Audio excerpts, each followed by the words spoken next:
Now, it is truly an honor to sit on the podcast stage with our ABCA second vice president, head coach at Hope College, Stu Fritz. Stu, thanks for sitting down with us. Absolutely. My pleasure, Sheets. It's awesome. Let's go through some stuff because again, this is a different convention for you than it would have been in the past. As you've worked your way up as fourth VP, third vice president last year, this year as second VP, as most of our convention goers may or may not know, second VP is in charge of getting speakers for the main stage. That's correct. And so your convention is going to be a little bit different. You're going to be up on the stage. You'll be introducing. Got to wear a suit the whole time. Tell me about it. Well, this is my 28th convention. And coming in this year, it's totally different than it's ever been before. Yep. And there's, I'd be lying if I said there wasn't just a ton of excitement. No doubt. And some nerves. A little bit. A little bit of nerves. And, you know, I'd be remiss, Shitzy, if I didn't say I'm sitting right here looking out at John Casey from Tufts University. And Case played a huge part with my involvement in the ABCA and awesome. Getting me involved in this organization. So I'd just like to publicly say thanks to him. How about that? Can I? Yeah. Thanks. Now, can I publicly say that the reason that I'm probably sitting in this chair is because of a conversation that I had with you? Well, I'll never forget meeting you with the Top 96 events and listening to you and watching you. Yep. And had a chance to coach against you when you were at Spalding. Yep. And when this position came open, I said Jeremy Sheets is the guy. It's awesome. It's awesome, and I'm glad to be here. It's pretty awesome how things come together.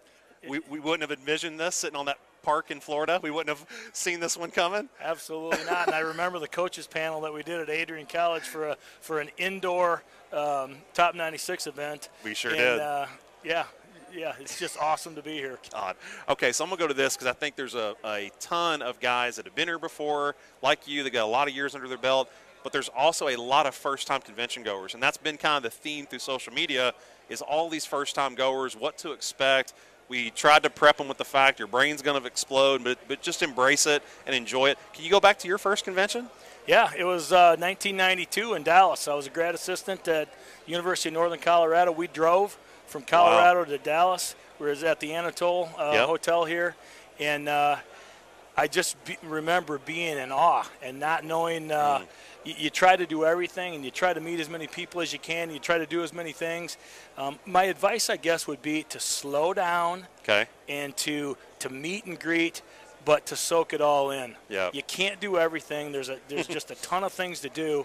But establish relationships because you'll see the same people at this convention for years to come. That's it. What's the beauty of it is you can't do everything. It's the same way in coaching. You can't come back from your first convention and try to bring everything back in January.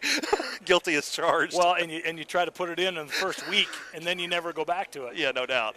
Been there. So over the course of, again, 28 years, gosh, when you think about 28 years inside the association, the conventions, what have been some of the key takeaways? I think it's something we talk about on the podcast a lot.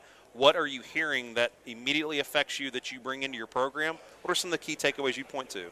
I think if you can get one or two or three things from the just vast variety of speakers that we have, that's a key thing where you can bring ideas back and put them into your program.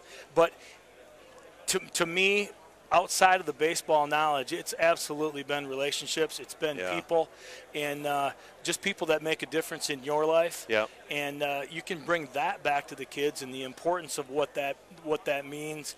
But there's so many things. What happens in the lobby, what happens in the hot stove conversations, what happens in hotel rooms, I think is as abundant, if not more, than some of the things that when you're sitting in the front row trying to write things down during the clinic sessions as well. Right. Love it. I've kind of put Sean Larkin was on you before. I put him on the spot, and I'm going to do the same thing to you. But I think it's easy because I know you well enough to know you're a reader, you're a thinker, you do listen to podcasts. There's things that you do that allow you to somewhat challenge yourself in the moment to think differently, learn something new, in that spirit of lifelong learning.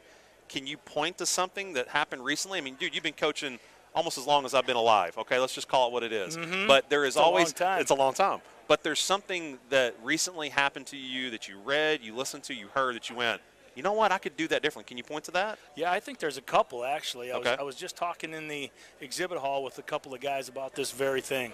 You know, with all the analytics that's out there right now, the technology things, sometimes I look at myself and say, am I just being lazy?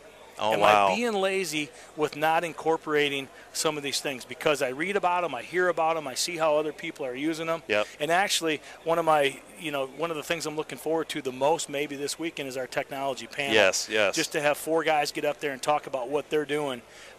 But I'm like, am I lazy? Am I not doing it the right way? And if anything, this convention, I come down here and it absolutely jacks me up. Yeah. For my 26th season, I get excited. I get excited watching the young guys do it, and then I say, okay, am I doing enough to keep up with them? Yeah. So there's motivating things for me that happen at this convention. And honestly, Sheetsy, I think when we lose that, it's probably time to be done. You're probably close, yeah. There's just a lot of things that happen at this, and I think the timing of it is absolutely perfect for going back and getting our season started. Yep. So that's what I worry about, or not worry about, but I think about all the stuff that's out there. How can I take it and use it to the best of my ability for the betterment of my program? That's a good way of putting it. And I think for any coach, they shouldn't feel like they have to take everything and do everything. And I think that's tough. I know we talk about it on the podcast and conversations we have at a Barnstormers, or even just conversations here, is, 2 years ago, there's no way I would have been ready as a coach to talk about technology in my program. It just seemed so far and distant from what I felt comfortable doing. Mm-hmm. But that's where the growth happens, the uncomfortability. That's where it's at, and I think you got to keep up. I really think you got to keep it up, and that's where the uncomfortable part comes for guys like me that have been doing it long enough, is to find what's going to work for your program. And I think one of the challenges for young guys is they're going to hear 20 some odd speakers or more than that, right? And they're going to hear all these things that work for different people. Find what's going to work for your program, and know that you can't change everything immediately. That's great advice. Okay, I was just telling Lark, I think it's part of a question we'll ask to each guest, but when you think about, there's so many people here, and goodness, we're going to set records again, but when you think about those that aren't here, and we're looking ahead to Nashville in 2020, great city for the ABCA, certainly it's going to be another great convention for us. If they're listening, what's your advice to them about Nashville next year? Convince them to show up. Well, I'm a diehard country music fan. So that's perfect. That's number one. Yeah. I think the venue, Opryland Hotel, is one of the very best that we go to. Yep. However, this place is spectacular. Strong to quite strong, as well. But I just think you're missing out on the camaraderie that occurs in the lobbies, in the hotel rooms, in the convention hall, in the exhibit hall. And I just think you're missing out on the latest knowledge and the vast array of professionals that are out there and what they're bringing to our game. I love it. Oh, my gosh. Well, obviously, man, you did a fantastic job bringing the speakers together. I am rooting for you up there on the main stage.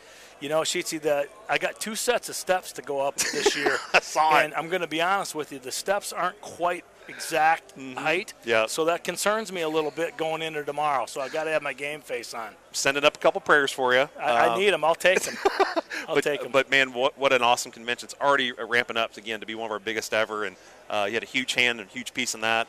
And certainly we look forward to catching up with you soon. Well, Sheetsy, I'd just also like to say thanks to you for the help that you gave me in lining up this great group. It's a lot of guys that have been on the podcast. So if you're out there listening, you've heard some of these guys before, and just excited to see what they'll bring to the table. No doubt. Thanks, Stu. Appreciate it. Thanks a lot, Sheetsy.